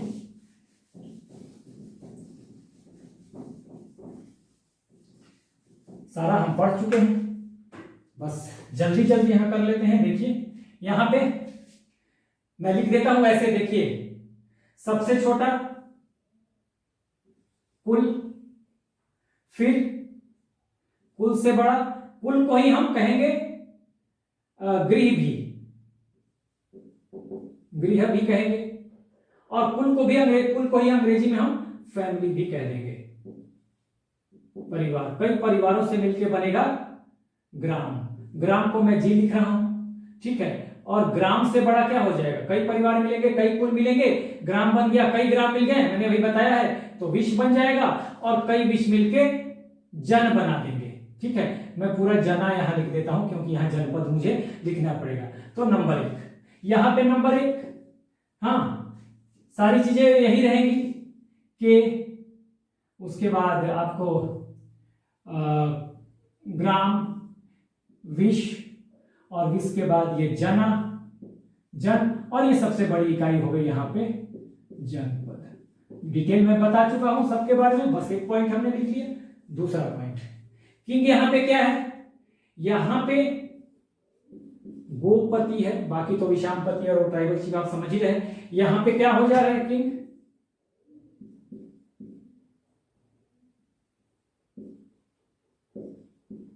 भूपति हो गया। डिटेल मैंने समझा दिया एक एक पॉइंट से। देखिए जब आप अच्छे ढंग से पढ़ाई कर लेते हैं तो एक एक पॉइंट से आप चीजों को पकड़ लेंगे। तो हम अब डिफरेंशिएट कर रहे हैं यहाँ पे तीसरे नंबर पे देखिए, तीसरे नंबर पे हमने क्या कहा? हमने ऑफिशियल्स को देखा। तो यहां हमने देखा था कि कुछ 5 ऑफिशियल्स हैं यहाँ पे, मेन 5 मेन ऑफिशियल्स, उसके अलावा कुछ और तो है ही जो कि मैंने बता दिया। और यहां पे अगर आप देखेंगे तीसरे नंबर पर, तो यहां 12 रत्निन, ठीक है, यानी कि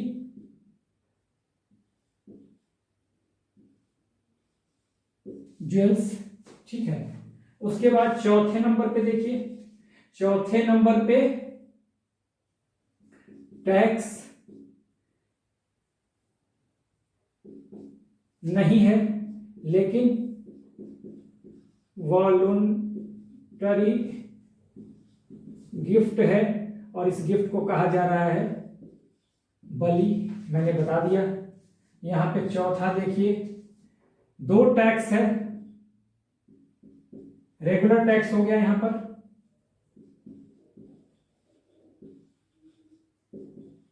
टैक्स, हाँ, भाग और शुल्क के रूप में, ठीक है। अब देखिए इंस्टीट्यूशन में यहां मैंने लिख दिया सभा, समिति, विदत, गण और परिषद। यहां पे अब 5वें नंबर पे सिर्फ सभा एंड समिति। तो बस यहां पे देखिए हमने पॉइंट वाइज डिफरेंशिएट कर लिया। इसी पॉइंट को पकड़ के आप याद करेंगे और आप डील कर लेंगे। हाँ, यहाँ पे सबसे छोटी इकाई पहले नंबर पे कुल, गृह या फैमिलीज को कहेंगे, उससे बड़ी ग्राम, फिर विश्व और सबसे बड़ी जना, यानी कि ट्राइबल ग्रुप जो है, हाँ, कबीलाई ग्रुप जो है वो होगा जना। और यहाँ पे जना के आगे आपको सबसे बड़ी राजनीतिक इकाई जो हो गई वो जनपद हो गई, ठीक है। उसके बाद यहाँ राजा क्या है, गोपति है, किंग जो है, ठीक है, ये किंग है, यहाँ पे लिख लीजिए किंग जो है, ठीक है। यहाँ जो किंग है ये भूपति है, ठीक है। यहाँ यानी क्योंकि क्षेत्र विस्तार हो रहा है। फिर यहाँ 5 मेन ऑफिशियल्स हैं, अधिकारी हैं, मैंने बताया था, पृष्ठ, पुरोहित, सेनानी, कमांडर ऑफ आर्मी, ठीक है, और उसके बाद ग्रामीणी, फिर उसके बाद है दूत, और दूत के बाद ग्रामीणी, दूत, और एक है रथकार, ये है यहां पर। तो ये 5 हैं और यहां पे भी ये बदल के अब 12 मेन रत्नीन हो जाएंगे।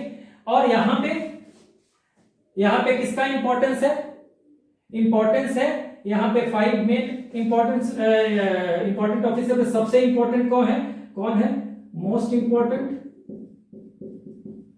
लिख लीजिएगा, पृष्ठ है, लेकिन अब चूंकि यहां लगातार लड़ाई हो रही है तो मोस्ट इंपॉर्टेंट